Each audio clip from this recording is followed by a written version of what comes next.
নমস্কার, আমার এই চ্যানেলে সবাইকে স্বাগত। আজকে চলে এসেছি বাচ্চা থেকে বড় সকলের প্রিয় একটা রেসিপি নিয়ে।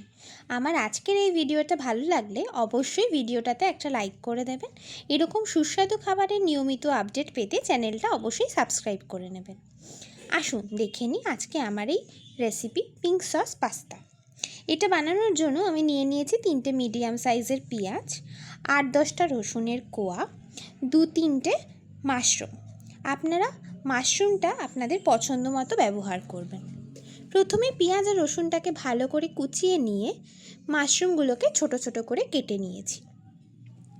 পাস্তাটা একদম পারফেক্ট বয়েল করার জন্য আমি এখানে কড়াইতে জল নিয়ে নিয়েছি, তাতে 1 চা চামচ সাদা তেল দিয়ে দিয়েছি। এরপর পাস্তাটা দিয়ে একটু নাড়িয়ে নিয়েছি, না হলে পাস্তাগুলো প্যানের সাথে আটকে যাওয়ার সম্ভাবনা থাকে। পাস্তা কুক হতে সময় লাগবে 6 থেকে 7 মিনিট। এক্ষেত্রে গ্যাসের ফ্লেমটা হাই রাখতে হবে। এবার এগুলো একটা ছাঁকনি দিয়ে ছেঁকে নিয়ে একটা পাত্রে রেখে দিয়েছি।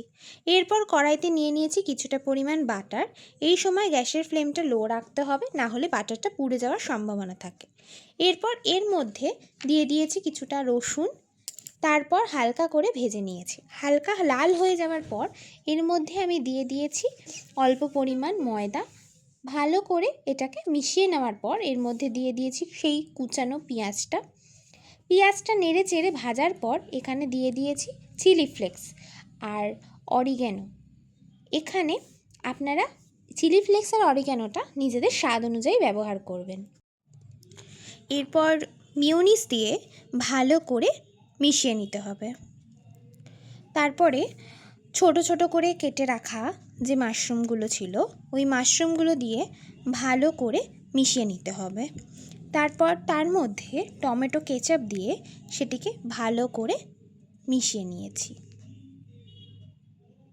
আর 1 চামচ গোলমরিচ দিয়ে ভালো করে মিশিয়ে নিলাম। তারপর এখানে 2টো চিজ কিউব দিয়ে দিয়েছি। চিজটা ভালো মতো গলে গেলে সিদ্ধ করা পাস্তাগুলো দিয়ে দিয়েছি। এবার সব কিছুর সাথে এটাকে ভালো করে মিশিয়ে নিয়েছি। যেহেতু চিজের মধ্যে নুন থাকে তাই আমি এখানে নুনের ব্যবহার করিনি। আপনারা চাইলে আপনাদের স্বাদ অনুযায়ী নুনের ব্যবহার করতেই পারেন।